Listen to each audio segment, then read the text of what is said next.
Okay, good morning again, ladies and gentlemen. Thank you for listening to this few presentations of on emerging markets and new partners. Let me first present the speakers. Thomas Chalimoniuk. He's since 20 years in the business, working mainly with Intradot. He was their CEO in Poland, and now he launched 2 years ago his own company in gambling, eToto, so wish him full success on it. André Galfi. André is since 10 years in the business. He's today responsible for Codere in Brazil. He was first responsible for Codere in Madrid.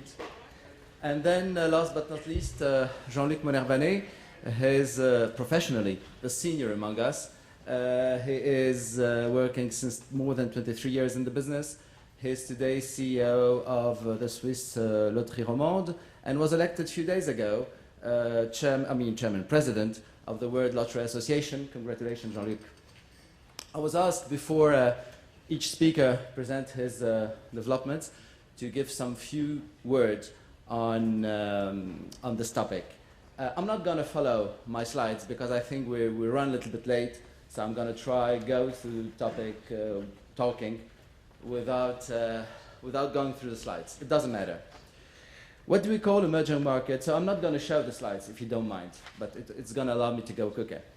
What do we call emerging markets? It has nothing to do with any social status or economical development. It's only markets where Paris-Mutuel horse betting is not yet developed or barely developed. What we call new partners is B2B partners that are not yet selling Paris-Mutuel horse betting or marginally. Why are we looking to those kind of things? Because clearly, Paris-Mutuel businesses, like other businesses, need to find a way to increase, to increase their growth, and the emerging market is a way. If we have to think about emerging market, we can split them globally in two kinds. They could be markets where there's a tradition of horsemanship, of racing, but where racing is not developed, sometimes because there's not enough horses, sometimes because there's no racetrack, but the population were used to this kind of gambling. And then obviously we have the markets where there is no tradition for racing. Clearly, if I was a Paris-Mutuel, I would like to go, I prefer going to a country that's emerging, which means there's not a lot of horse betting sold there, especially in Paris-Mutuel, but with the tradition, it's easier. Why? Clearly you have then a certain number of racegoers, of punters, and so it's a very good way and an easy way to start your own business with. Clearly, the other kind of countries, the countries where there's no tradition, are really harder to tackle. It's an illusion to think that you're going to educate people to race subtlety very quickly. It's going to take some years, and during this time you need to still run your business. So in those countries, instead of tackling the full range of bets and selling to the racegoers or the punters, you'd better perhaps market your product as being high gain products, and so clearly you'd better go to high gain bets, exotic bets with smart betting.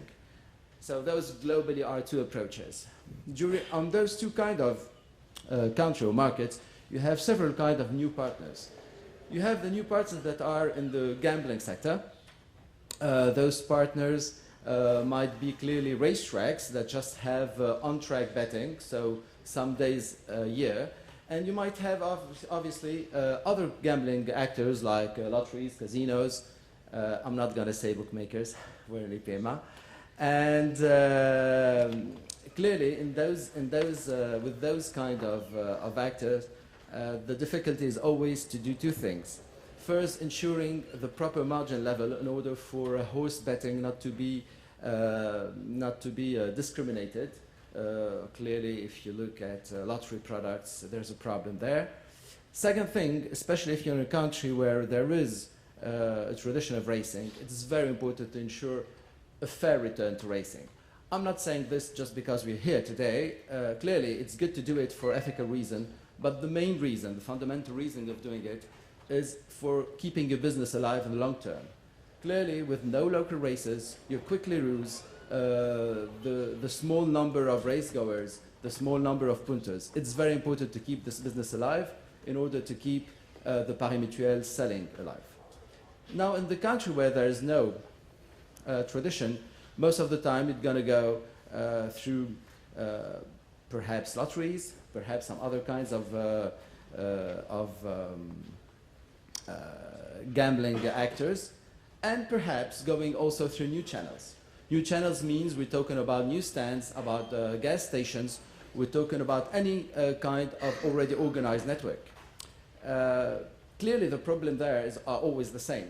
Most of the time what you're going to face are places where there's a lack of space, a lack of time, a lack of availability. So impossible to put a lot of terminals, impossible to put TVs and information, and clearly no one is going to take care very easily of your product. What you should do, the possible solutions for that, are in fact to use standalone interactive terminals, perhaps to go only through smart betting for high gain bets, and clearly to try to show how there could be some cross-selling with the local, with the normal standard business of the network.